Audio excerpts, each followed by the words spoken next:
Obrigada. Antes de a gente assentar, a gente precisa chamar o comunicador perfeito. Quem é? O Espírito Santo de Deus. Só Ele que vai fazer com que eu fale o que Deus quer para chegar no seu coração. A única pessoa capaz disso é o Espírito Santo. Então Nossa Senhora nos ensinou a chamar o Espírito Santo, porque quem somos nós para fazer o Espírito Santo vir até nós, não é? Mas nós temos o coração imaculado dela. Então a gente pede através do coração imaculado de Maria. Vocês conhecem isso? Todo mundo conhece? Sim? Não? Não conhece não? É simples, olha, eu vou falar uma vez, depois a gente vai, Nossa Senhora pede sempre que a gente fale 3 vezes.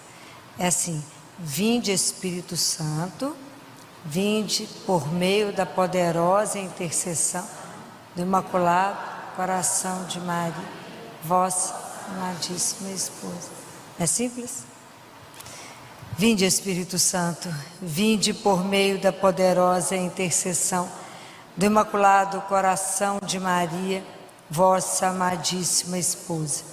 Vinde Espírito Santo, vinde por meio da poderosa intercessão do Imaculado Coração de Maria, vossa amadíssima esposa.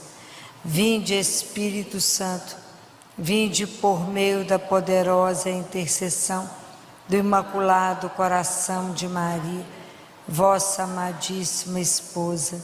Amém. Agora nós podemos sentar. Aproveitando que a igreja, nós somos tão poucos, que realmente quem ia sair de casa sábado, 3 horas da tarde, né? Era pouca gente. Mas se Deus escolheu a gente, somos nós, para que a gente possa conversar, não é? Então, longe de fazer uma palestra, a gente é irmão, a gente precisa aprender a conversar. Tanta coisa linda da nossa fé, né? Por que existe a festa da misericórdia amanhã? Por quê? Por que existe essa festa? Porque Jesus pediu. E Ele pediu que fosse feito que dia? No domingo, primeiro domingo depois da Páscoa. Então, quando alguém fala, mas por que vocês têm a festa da misericórdia? Porque foi um pedido de Jesus. Ninguém alucinou com isso não, Ele pediu, né? A festa é simples, é a devoção do quadro. A gente faz uma procissão, vamos falar da misericórdia dele, que é o maior atributo e o maior mistério. A misericórdia, que é a nossa miséria dentro do coração de Jesus, chama-se misericórdia, né? Isso que é misericórdia. É aprender a entender por quê, para quem que Ele pediu isso. Santa Faustina. Quantos de vocês leram o diário? Imagina, quase ninguém. É uma riqueza. As conversas de Jesus com ela são uma riqueza, uma catequese. A nossa igreja tem riquezas que nós desconhecemos. Então é muita coisa para a gente ler, vale a pena lerem. Vocês não querem ler tudo, lê só os que tem negrito, que é o que Jesus falou. Às vezes a gente tem preguiça de ler, né? Então não lê tudo, né? Fala, esse livro é grosso, filho. Então lê os que tem negrito, que facilita, não é? Então, hoje eu vim aqui para a gente conversar um pouco sobre Nossa Senhora ser Mãe da Misericórdia. Vocês acham que esse título encaixa para ela? Por quê? A gente tem que aprender a conhecer a nossa fé para defendê-la, para explicar. Porque quase ninguém sabe nada. Falaram que é, então estou indo. Não é assim? Por quê que ela é a Mãe da Misericórdia?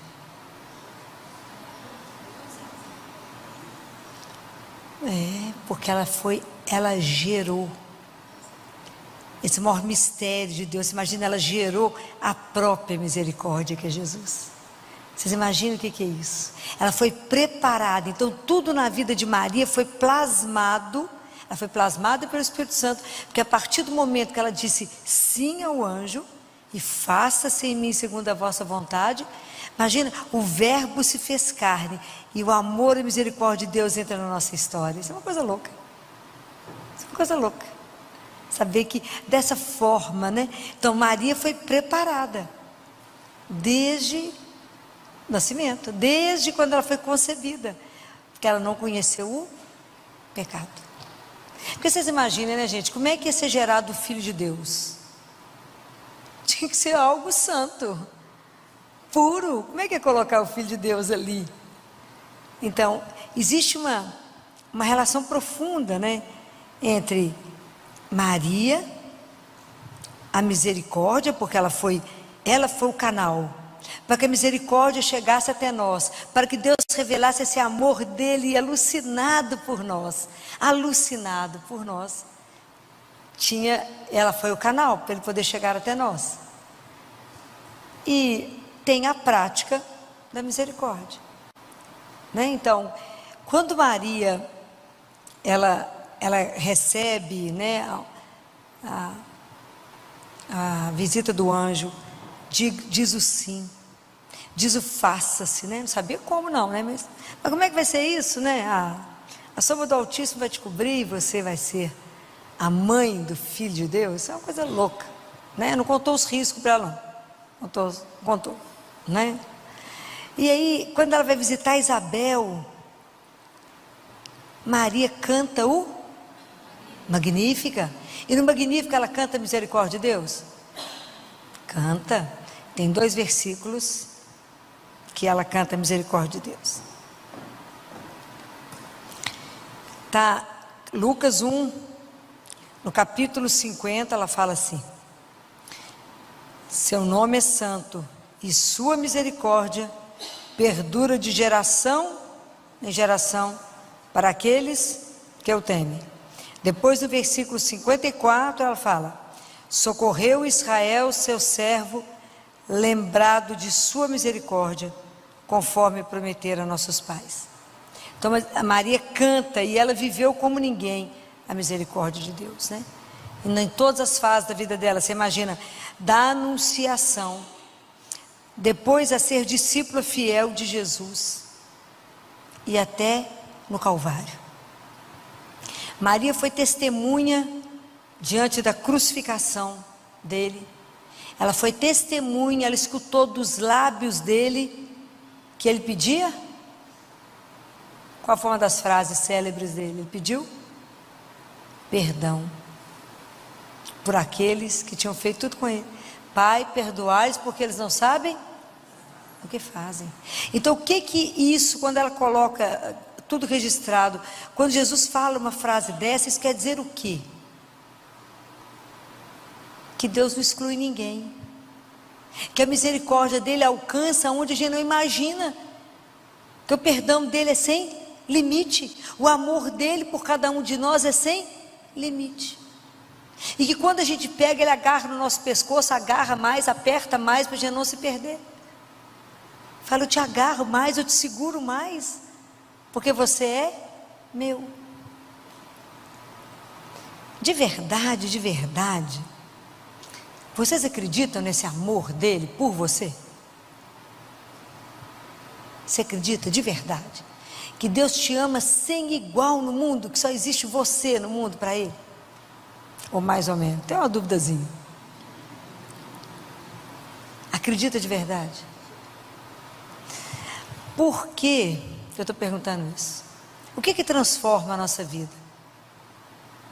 Domingo nós vimos o Evangelho que Maria Madalena achou que tinham tirado Jesus do túmulo, não é isso? Foi lá correndo avisar os discípulos e voltou com eles. Sai correndo Pedro e João. Pedro parou, chegou antes, João parou e deixou Pedro entrar. Encontrou tudo dobrado e ficou olhando. Depois João entrou. Madalena, Pedro e João são 3 tipos de pessoas que nós muitas vezes somos. Madalena é a gratidão. Jesus expulsou um monte de demônio, transformou a vida dela, né? Mudou, abriu os olhos dela. Gratidão é gratidão, mas não muda a sua vida. Depois chega Pedro, que era arrependido, né? Você pode reconhecer que você pecou, está arrependida, mas arrependimento não muda a sua vida. E João? João é o símbolo do quê? O amor muda a sua vida. A maior força capaz de transformar a nossa vida é o amor. Por que correu mais depressa? Porque o amor é uma coisa surreal. Observa numa extensão infinitamente diferente a relação de vocês com o filho. Se o filho precisa, mãe tem dia, hora, pai tem dia, hora, lugar? Não. Sabe se está com fome ou não está, tem cansaço? Não. Porque o outro precisa. Então está ali presente. O amor, sim, ele te transforma. Então, por causa do amor, eu transformo a minha vida por ele. Mas porque eu o amo. Mas enquanto eu sou só grata a Deus, enquanto eu sou só arrependido de ter pecado, a minha vida não sai do lugar. Mas quando Ele é o amor da minha vida, eu mudo a minha vida por causa dele. Porque Ele é o amor da minha vida. Aí sim, eu nem vejo cansaço. Uma vez eu vi uma mãe carregando 3 meninos trigêmeos e uma sacola. Eu parei e falei: deixa eu ajudar a senhora, é peso demais. Ela falou: não, Deus dá o peso, a gente dá conta de carregar. Não precisa não, eu aguento. É o amor que faz isso. Você vê uma mãe acompanhar um filho doente no hospital, ela não sabe se comeu, se não comeu, que dia que é, já passou. E a alegria dela é o filho está de pé. Se o filho está de pé, ela come. A gente reconhece que o menino está melhorando, se a mãe maqueia, se o cabelo já está no lugar, porque os cabelos estão para cima, está louco, o menino está grave, entendeu? Ela não tem tempo para nada, só pensa naquele que ela ama. Então o amor é a única força capaz de transformar a nossa vida. O amor é a única força que te faz sair de uma cama. A única força. Nós tivemos uma criança uns anos atrás, de 11 anos. Talvez alguém que já tenha conhecido essa história. Lúpus em homem é muito raro e muito grave. Lúpus é comum das mulherzinhas. E esse menino chegou com lúpus na Santa Casa, estava na enfermaria sendo tratado. E a evolução dele estava sendo catastrófica. Ele não melhorava. E ele evoluiu para um coma, né? Porque lúpus gosta de órgão bom, vital. Ele gosta do cérebro, do coração e do rim. Coisa pouca, porque ele parou um, parou o resto. Muito bem, esse menino chegou para nós porque ele complicou. Convulsão, etc. E foi para o CTI. Coma. Respondia nada. E olha que equipe de reumatologia brilhante. Nada. O menino só, ele não respondia nada que a gente fazia. Aí a mãe chegou, falei com ela: eu gostaria de conversar com a senhora para conhecer quem é esse menino. E aí ela se sentiu agredida. E ela já estava com os braços fechados. Falei: eu queria conhecê-la. Ela falou: não tem muito o que falar, não tem tempo de ficar olhando menino, que eu sou pai e mãe. Falei: mas eu não estou querendo agredir não, eu só quero conhecer quem é ele. Quem é a história desse menino? Por que ele teve lúpus? Por que o menino de 11 anos tem lúpus? Me conta a sua história. Ela era casada, separou, e o marido tem mais de 1 ano que sumiu, depois que separou, nunca mais apareceu. Então os filhos têm mais de 1 ano que não vê o pai. Eu moro no andar de cima, doutora, e minha mãe mora embaixo. Minha mãe é viúva, mas está com um namorado. E tem um boato que o namorado abusou do meu filho. E a tia que ele mais ama foi embora para Portugal. Falei: melhor morrer. O pai sumiu, o avô que achou que era avô abusou, e a tia que ele amava foi embora. Qual a razão para ele continuar? Ele tem 11 anos. Uma coisa é conosco, que já estamos ficando velhos, tem uma certa estrutura, mas uma criança, ele arrumou uma doença que ele morria por ela. Então o lúpus é uma doença que eu arrumo anticorpo contra mim e eu me destruo. Muito bem, falei com ela: onde é que está o pai desse menino? Morreu? Não, mas ele não... Ele morreu não, então eu vou achar ele. Onde é que ele trabalha? Uai, você está vivo, a gente acha, né? E nós conseguimos localizar esse pai. E aí reuni com eles e falei: o nosso objetivo não é que vocês voltem. O objetivo é: vocês têm interesse que ele viva? Porque se a gente ama, ele tem que saber que ele é amado, e ele tem que se sentir amado para ele voltar. Tem que ter uma razão, senão ele não vai sair do coma. Mas podemos fazer o que a gente quiser. Ele não vai sair do coma, porque a alma, ela não sara só com remédio. O ser humano, ele não é só corpo. Se ele não sentir que ele tem uma razão, ele fica na cama. Muito bem. Aí quando eu consegui colocar ele no isolado, chamei o pai, consegui achar o pai falou. Aí o pai falou, doutora, realmente eu resolvi vingar da minha mulher, comum, na separação, e sumiu dos meninos. Falei, não estou aqui para condenar nada, quero saber só se o senhor tem interesse que esse menino viva. Eu falava para meu marido, eu vou trazer esse menino para casa, vou adotar ele, dar um jeito de recuperar ele, trazer ele para mim, já que ninguém quer ele, né? A gente cuida. E aí essa criança, o pai falou que estava arrependido, etc, que ele queria participar, mas eu trabalho o dia inteiro, aqui tem horário para entrar. Eu falei, Santa Casa tem horário não, porque é luz acesa 24 horas, você tem aí, ué. Eu vou dar um papel para o senhor, que hora que o senhor sai de serviço? A hora que o senhor puder, o senhor vem, luz acesa 24 horas, ninguém apaga a luz no CTI. E aí nós fizemos um documento para ele poder entrar. Coloquei ele num box isolado e comprei um pote de creme bacana. Falei, que vocês chegaram aqui, tem como mesmo, está conversando? Nós vamos passar creme nele, da testa ao pé. Não precisa conversar. Mas o toque, se eu encosto em alguém, a pessoa sabe se esse toque é de amor ou de repulsa. O outro é sagrado, só depende de como eu encosto nele. Então nós vamos passar creme. Aí reuni a avó, a mãe, tinha reunido tudo separado, e o irmão, um ficou triste, o outro não, o outro fez piercing, tatuou e já andava com a mão fechada, e começava o ano e falava assim, já resolvi que eu vou perder o ano esse ano, tudo bem? Também não estou perguntando se alguém concorda, eu vou perder o ano, então ele rebelou, e ele batia muito, o outro calou e adoeceu. Então cada um reage de um jeito, né? A dor, né? Muito bem, e aí o tanto que o irmão só passava creme, ele passava na ponta do pé, já estava bom. Falei, já é um toque, né? Já vai. Mas ele recebia tanto creme que eu faltava cair da cama. Se ele estivesse mexendo, ele ia cair da cama de tanto creme, né? Que tinha no menino. E eu falava com o pai, com a mãe, falem com ele coisas que ele ama. Se é música, se é alguma coisa que ele... Um hobby, se ele gosta de jogar um futebol, o que ele gosta. Nós temos que trazê-lo de volta para a vida. Senão ele não volta. E aí, eles foram conversando com o menino, conversando. E um dia, num domingo...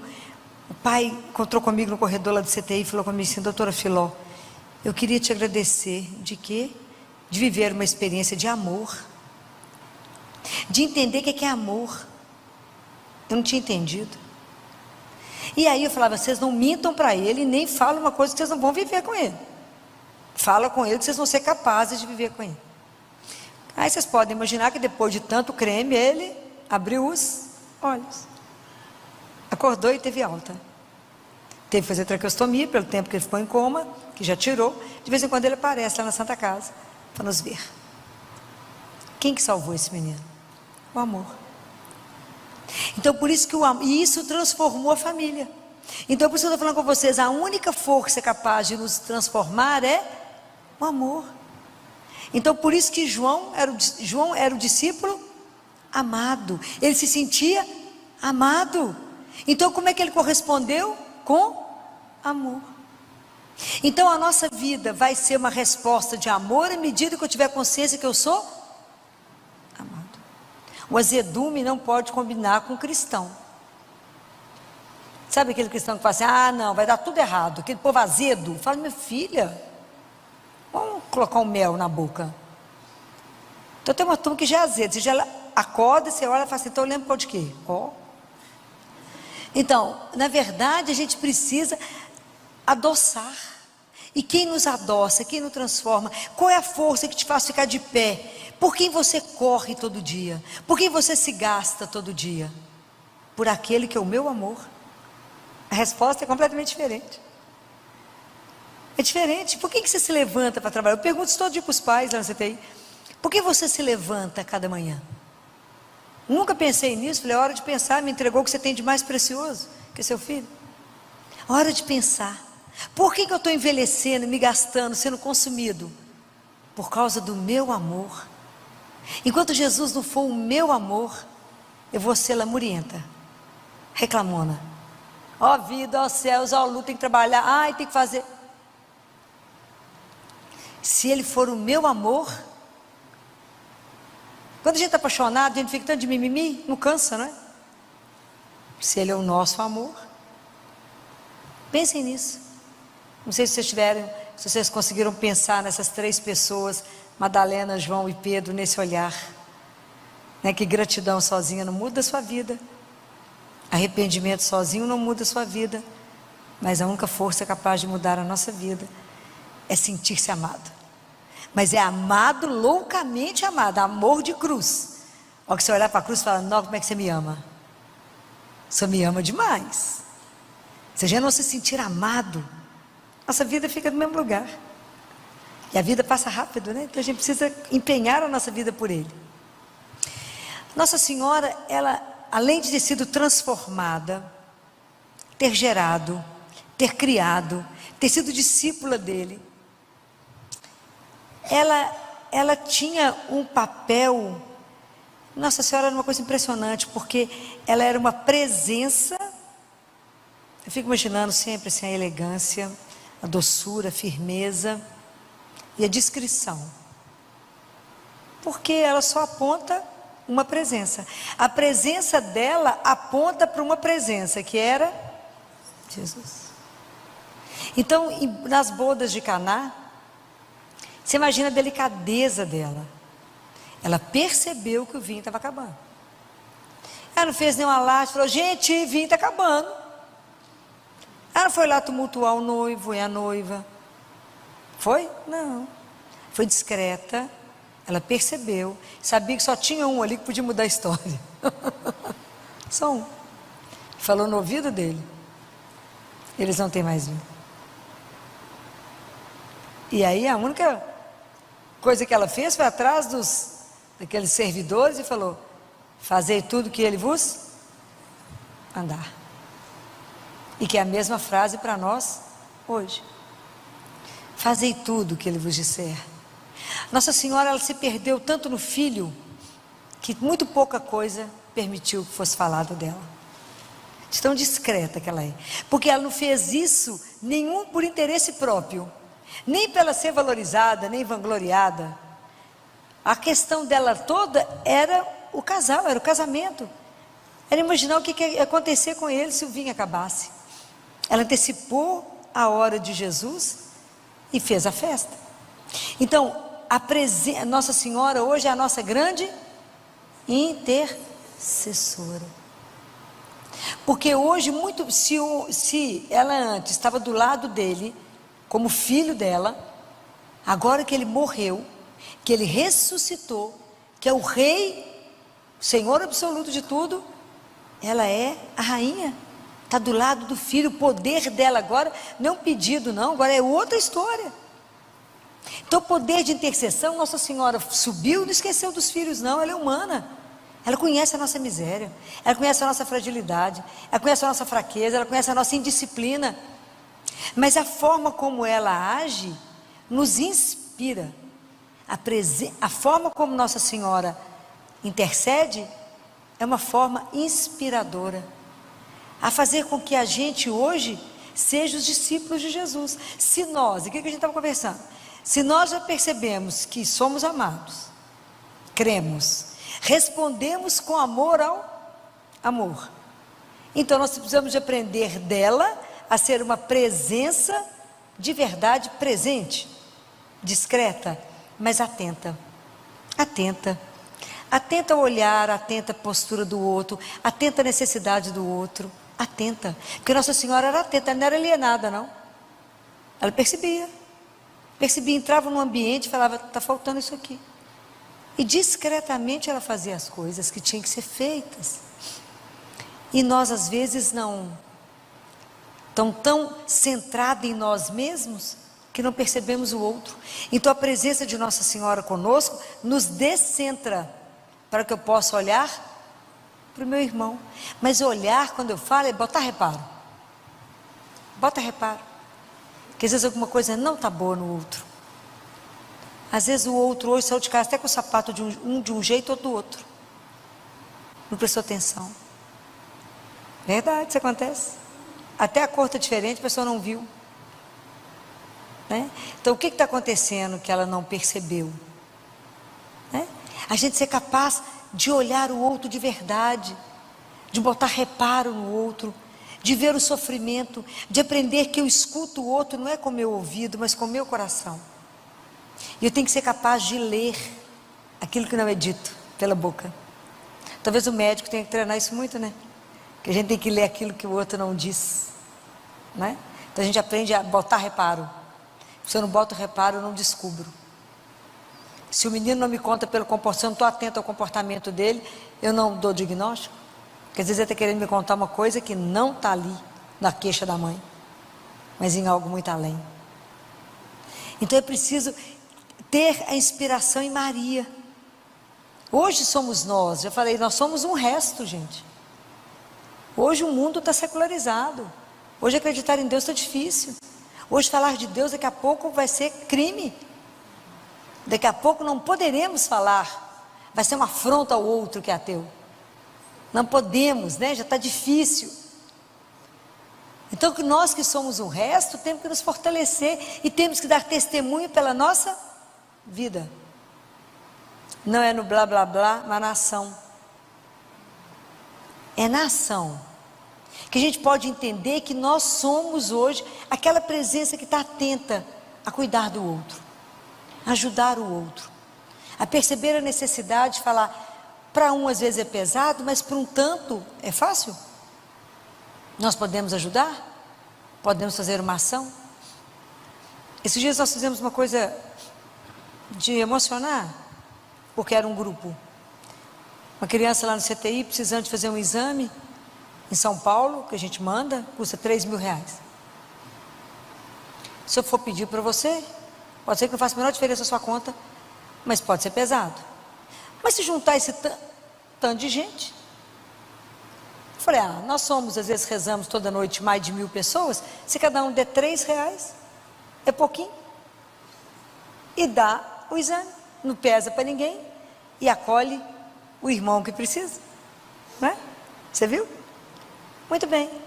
No mesmo dia que eu ia fazer isso à noite, fiquei sabendo de manhã, de uma funcionária, boa de serviço, comprometida demais, que teve uma embolia pulmonar, final de dezembro. Viúva, filho doente, não estava conseguindo trabalhar, teve que entrar pelo INSS, e o INSS não estava pagando, não pagou até hoje. Nós estamos em abril. Quem vive de aluguel, dinheiro é contado, não está recebendo. Santa Casa entrou 3 vezes, não conseguiu. E foi trabalhar, ela estava arrastando dentro do hospital. Mas falou, eu preciso trabalhar, que eu preciso receber. E eu não tenho o que comer. A gente não tem noção do que significa não ter o que comer. A gente não sabe o que é uma despensa vazia. Aliás, às vezes nem tem despensa. A gente não sabe o que significa não ter nada, porque nada é nada. A supervisora me chamou e falou, filho, a situação é essa. Falei, vamos rezar, porque Deus vai orientar como fazer. Até para ajudar eu preciso da orientação de Deus, senão eu faço errado. Eu dou carne para o coelho e dou folha para o leão. Então tudo eu pergunto para quem sabe. Muito bem, fui rezar na semana e pedi, contei o caso da criança, falei, eu preciso de R$3. Nesse dia eu ia entrar para pedir R$3. Aí meu sobrinho ficou vigiando a conta, porque quando dá o dinheiro, os 3.000 a gente avisa todo mundo, não precisa doar mais. Porque depois a gente faz a prestação de contas, que já está pronto lá no Store, todo mundo pode ver quanto foi depositado, Pix e os comprovantes para onde a gente mandou o dinheiro. Porque a gente não pode parecer ser honesto, tem que ser honesto, né? Porque senão não tem credibilidade para ficar pedindo toda hora, né? E aí quando meu sobrinho falou, em menos de 15 minutos, ele falou, tia, manda parar. Ele falou, com o povo, para que já deu. E o pessoal que tinha continuado a doar, a gente para. Tinha, em 15 minutos, R$4.760. Muito bem. Liguei para a Gabriela, que é a supervisora, falei, Gabriela, amanhã cedo pode mandar para São Paulo, nós temos dinheiro para pagar o exame. Mas sobrou 1.760 e nós vamos ajudar a nossa funcionária. Pergunta para ela quanto é o aluguel, para ver o que a gente pode ajudar. Eu vou levar cestas amanhã. Ela está trabalhando à noite, amanhã de manhã a gente entrega. Ela me ligou chorando, falou, Filó, o aluguel é 580, multiplica por 3. Então assim, isso é o amor de Deus, né, gente? Como é que Deus cuida? Como é que Deus cuida? Como é que cada filho é precioso? Então como é que a gente precisa prestar atenção no outro e falar, eu sozinho não dou conta, mas eu pergunto a Jesus, o que que nós vamos fazer? E Ele mostra. Nossa Senhora tem um poder de intercessão, porque ela não tira os olhos de nós que somos filhos. Ela não tira. Está escrito em Daniel, capítulo 3, versículo 35, porque se Abraão era o grande amigo de Deus, e lá na hora Daniel fala, por lembrança de Abraão, seu amigo, não retire de mim a sua misericórdia. Depois de Jesus, a obra-prima de Deus chama-se Maria. Então, quando eu vou pedir, a gente pode pedir a Deus, por amor à sua filha, a sua grande obra-prima, Maria, não retire de nós a vossa misericórdia. Por causa dela, hoje ela é uma intercessora poderosíssima diante de Deus, para nós. Nunca se ouviu dizer que alguém pediu alguma coisa para Nossa Senhora e foi por ela negado. Nunca se ouviu dizer. Por quê? Porque ela nos ama, porque aos pés da cruz ela recebeu uma missão. Qual é? Qual que é a missão que Nossa Senhora recebeu, gente? Ser nossa mãe, está achando que isso é fácil? Ser mãe de Jesus foi mole para ela, no sentido de que educar, que a doçura não deve ter sido tão difícil. Claro que enfrentar com ele tudo que ele teve que enfrentar, nem digo tanto que foi difícil. Mas pegar cada um de nós e fazer a gente voltar para o céu. Não é brinquedo não, sabe por quê? Porque o coração do homem não muda por um passe de mágica. Tem um trabalho imenso a ser feito. Primeiro porque tem que ter um querer meu. Eu tenho que querer. Eu tenho que falar com Jesus, eu quero. Que Ele vai te invadir? Não. Sabe o que é lindo? Uma das coisas mais lindas que somente um Deus que nos ama pode ter dado para nós, chama-se liberdade. Então eu te amo, mas você pode reagir me amando ou sendo absolutamente indiferente a mim. Porque Deus não precisa de escravos. O amor é livre. Eu posso obrigá-lo a me amar? Não. O amor é livre. Por que no meio de tantas você escolheu aquele que é seu marido? Por que no meio de tantas o seu marido escolheu você? Por que no meio de tantas? Porque o amor é livre. Mas a nossa resposta de amor a Deus é porque Ele nos ama. Até entender isso tem um chão. Então Maria é nossa mãe, que nos orienta o caminho. Ela tem uma escola, como é que chama? Consagração. Consagração total. Na verdade a gente se consagra a Jesus pelas mãos de Maria. A consagração não é a Maria, a consagração a Jesus pelas mãos dela. Você entra na escola dela para ela te ensinar. Meu filho, o caminho não é esse, é para cá. Não é esse, é para lá. Faz isso, faz aquilo, porque eu te quero no céu. Então, para todo mundo que reza, trouxe para vocês aqui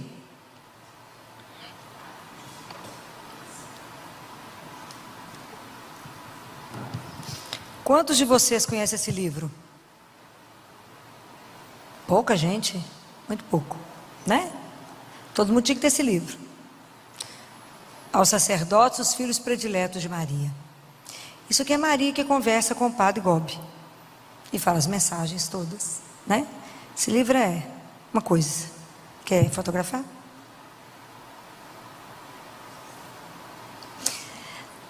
Então, aqui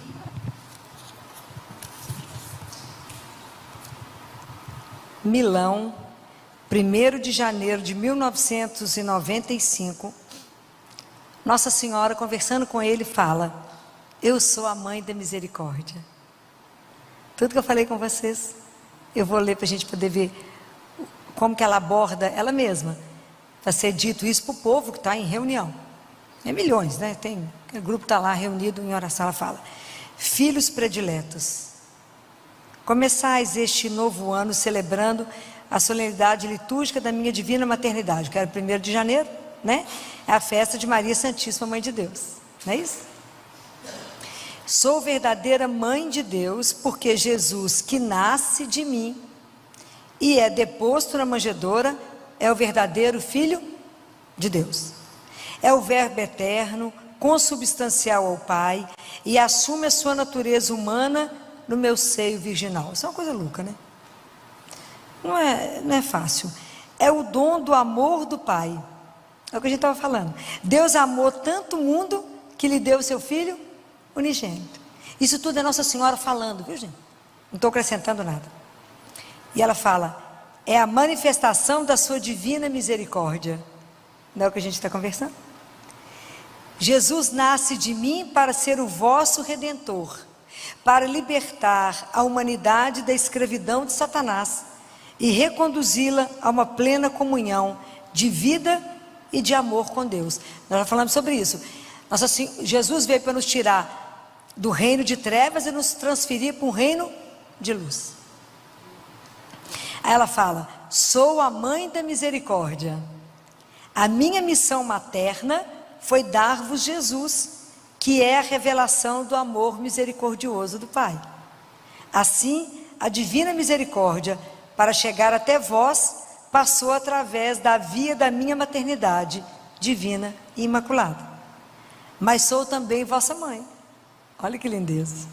É de chorar. Aos pés da cruz, tornei-me, por vontade do meu Filho Jesus, verdadeira mãe de toda a humanidade redimida e salva por Ele.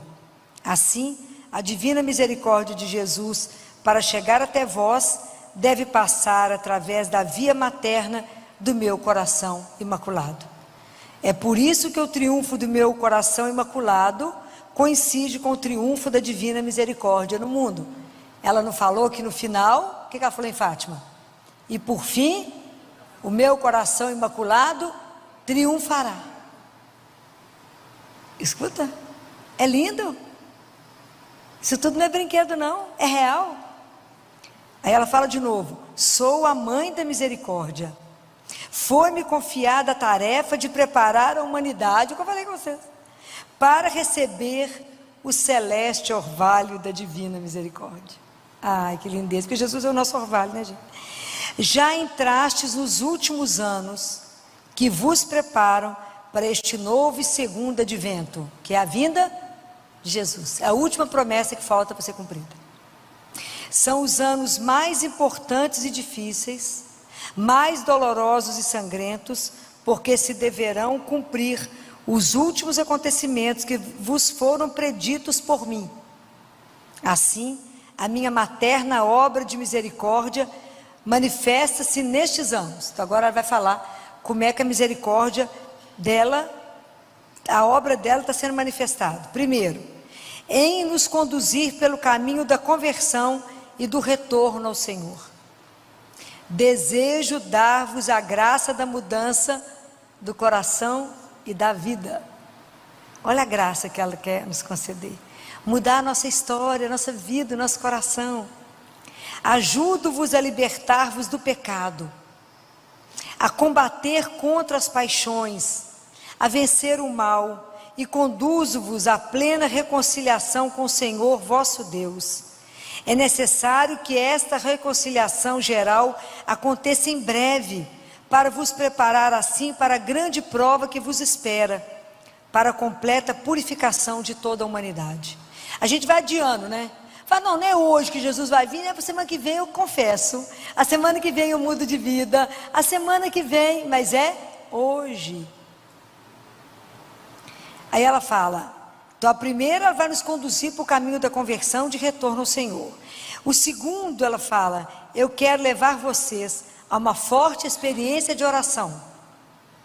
É por isso que vos peço que multipliqueis e difundais em toda parte os cenáculos que vos pedi entre os sacerdotes, as crianças, os jovens e nas famílias. Fazer o povo rezar o terço é só a misericórdia dela mesmo. Porque o povo tem uma preguiça surreal de rezar o terço. Chama para o shopping que está tendo uma liquidação. É na hora. Rezar o texto, uma dor de cabeça, uma dor não sei aonde, uma falta de tempo, e é 15 minutos. Filó não tem tempo, tem preguiça, né? O meu coração imaculado deve tornar-se agora o novo cenáculo espiritual, onde todos vos deveis recolher para obter o dom do segundo Pentecostes. Vai ter o segundo Pentecostes, gente. O Espírito Santo virá sobre nós, para revelar a cada um de nós o nosso estado diante de Deus. Isso já está sendo prometido há muito tempo. Que cada um de nós, em qualquer lugar do mundo, receberá o Espírito Santo, que vai te mostrar exatamente o que você é diante dele, o tempo de mudança. Ela falou aqui, não sou eu que estou falando, não.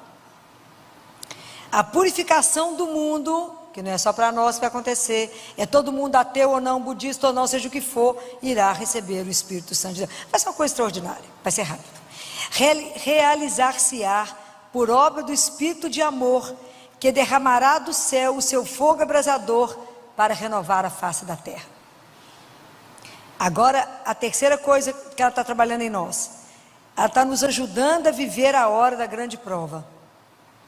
Esperam-vos sofrimentos jamais vividos até agora, porque se aproxima a hora de uma renovação universal.